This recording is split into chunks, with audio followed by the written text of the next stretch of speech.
Bonjour Stéphane Bern. Bonjour. On ne vous présente pas évidemment sur TV5 Monde, c'est vos secrets d'histoire. Vous êtes en visite privée, vous êtes sur RTL. Vous aimez le patrimoine, l'art de vivre, l'histoire que vous faites partager avec tant de spectateurs. Et voici mon Luxembourg, parce que vous êtes luxembourgeois. Disons que c'est mon pays de cœur. Au fond, on a tous un pays, un pays enchanté de notre enfance. Il se trouve que le royaume enchanté de mon enfance était un vrai royaume. Oui, ça en tombait plutôt bien, un pour grand vous qui duché. aimez tant les royaumes. Exactement. Mais tout est là. Au fond, les gens me demandent, mais ça vous vient d'où cet amour pour l'histoire, le patrimoine, les têtes couronnées? Ça vient de Luxembourg. Oui. Donc je suis allé aux origines. C'est une promenade sur les traces de mon enfance et j'ai voulu enfin dévoiler le seul vrai grand secret caché du Luxembourg, c'est sa beauté. C'est sa beauté, la voici la beauté du Luxembourg. C'est la beauté, à la fois c'est un livre superbe, paysages, publié chez Flammarion, Cher pays de mon enfance. Mais oui, c'était un clin d'œil parce que douce France, cher pays de mon enfance, il se trouve que moi j'ai double casquette, en quelque sorte, j'ai une double appartenance, la France qui est le pays de mon père, le Luxembourg qui est le pays de ma mère, et j'allais tout le temps en vacances chez mes grands-parents à Luxembourg. Et donc j'ai essayé de refaire le chemin que je faisais quand j'étais par exemple dans la capitale et que j'allais me promener, j'allais arpenter les vieilles rues, les rues de la vieille ville. C'est une ville extraordinaire parce que c'est comme une sédimentation de différentes strates de l'histoire qui remontent à un millénaire. Il se trouve qu'en l'an 963, Lucy-Limburg a été créée, donc la forteresse de Luxembourg, et jusqu'à aujourd'hui. Et ce qui est fou, c'est que le quartier de l'Europe, qu'on appelle le Kirchberg, qui est sur un plateau, eh bien, on a donné carte blanche à tous les grands architectes contemporains qui sont les plus à la mode, Perrault, Nouvel, Villemotte, Portzamparc.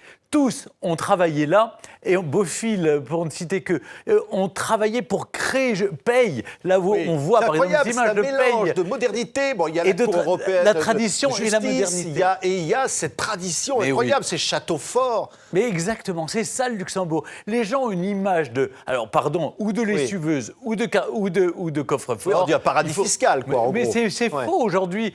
Sur toutes les listes, le Luxembourg, au contraire, joue la carte de la transparence. La seule vraie recette du Luxembourg, c'est d'abord d'attirer les gens, d'attirer par sa stabilité, sa tranquillité, son calme. On est au vert, on est dans la forêt. 35% du territoire national, c'est la forêt. Ouais. C'est extraordinaire. Il y a des paysages, notamment, ou dans la petite Suisse luxembourgeoise, le Mullertal, c'est extraordinaire, surtout en période à l'automne.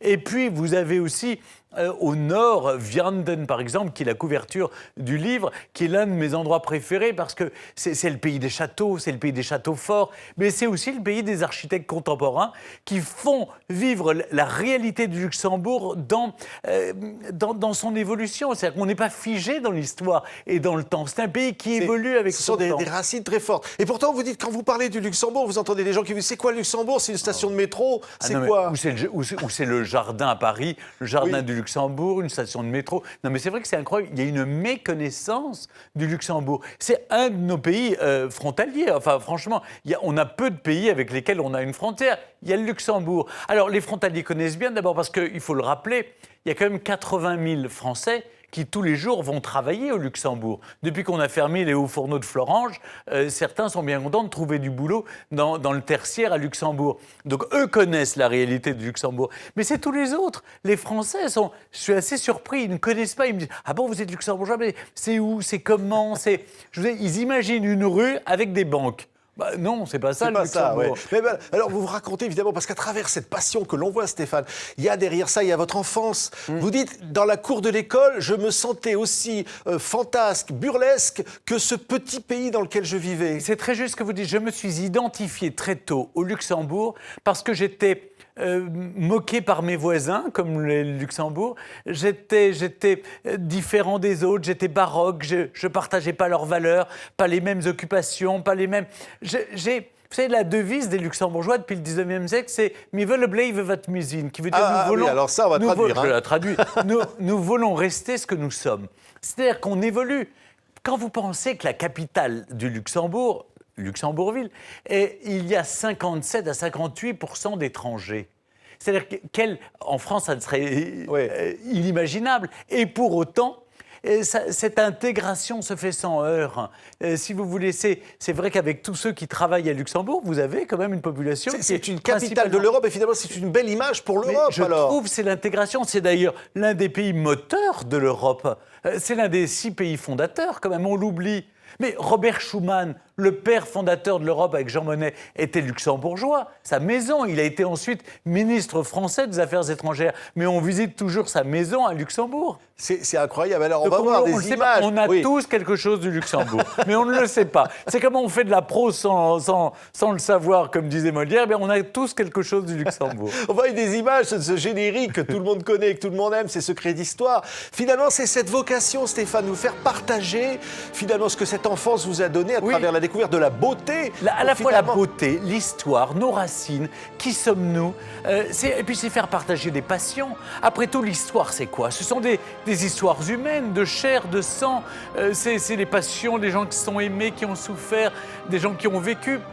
C'est ça que j'aime raconter, parce que quand on ne prend plus le temps de communiquer aujourd'hui. Alors, c'est vrai que j'aime les vieilles pierres, j'aime la beauté des paysages, mais parce que ce sont les seuls qui parlent encore. Oui. Les autres sont en train de communiquer sur leur smartphone. Alors, au moins, vous avez là, vous avez un livre d'histoire ouvert devant vous. C'est un musée à ciel ouvert, c'est un jardin à ciel ouvert. Et ça vous raconte, moi, ça me raconte des histoires que j'ai envie de partager avec le public. Je vous avais dit un jour dans une interview, j'étais vieux à 20 ans et je me suis trouvé jeune à 40. Oui. C'est-à-dire vous faites le chemin en sens inverse. Le chemin en sens inverse. Ben, écoutez, j'étais un peu coincé parce que je voulais ressembler, pensais-je, aux gens auxquels je voulais, à ce monde de rois, reines et fées auxquels je voulais appartenir. Et en fait, le jour où j'ai compris que ça servait à rien, qu'il fallait simplement être soi-même, j'ai déboutonné mon corset, j'ai fait sauter l'armure, et puis voilà, je suis moi-même. On peut aimer ça sans être ringard. Oui. On peut aimer... Mais vous en fichez qu'on dise que c'est ringard, finalement. Mais, écoutez, on peut me dire ce qu'on veut.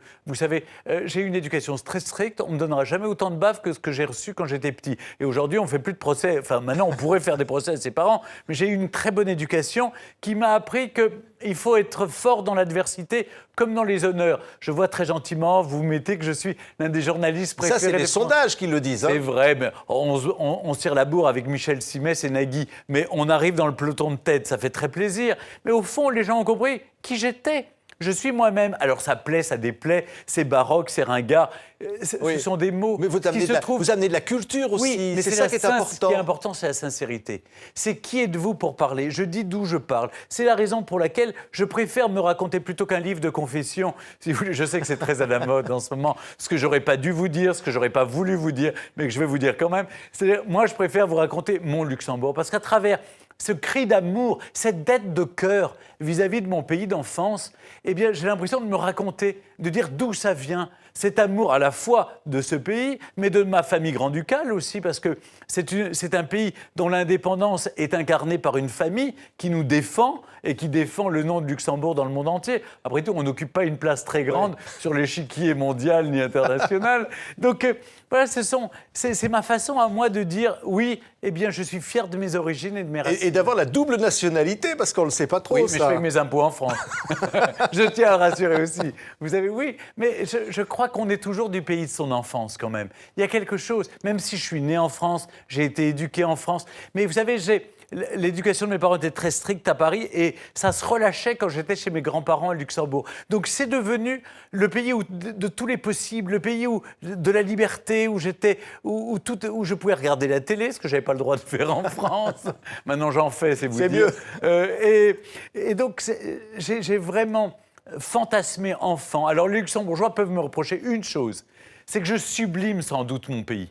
C'est-à-dire que j'ai une vision, et c'est vrai que les photos de Guillaume Delaubier y participent, c'est une vision fantasmée et sublimée du Luxembourg. Tout n'est pas si beau, mais regardez même les anciens laminoirs, les anciens hauts fourneaux de Esch. C'est devenu la friche industrielle de Esch-Belleval. Je trouve qu'il y a une certaine beauté, et surtout on a compris qu'il fallait reconvertir, puisqu'on est passé de la minette au tertiaire, il fallait absolument que le Luxembourg aille de l'avant, et on est en train de créer des centres urbains. Vous aimez ce qui est beau, partagez le beau. Stéphane. Mais je trouve que c'est Ça ça a qui toujours est été important. ça. Mais vous savez, oui, partagez le beau, parce que d'abord, le monde est laid, et donc si on montre, on met en exergue ce qui est beau, eh bien d'abord, l'initiation au beau permet de se sublimer soi-même et de s'élever. Moi, vous savez, je suis originaire d'une famille très modeste, et ce qui nous a élevés, ce qui nous a permis de nous élever dans l'échelle sociale, c'est la culture et l'amour de la beauté et des belles lettres, des beaux films, des belles histoires. Donc, j'ai envie de partager ça parce que, au fond,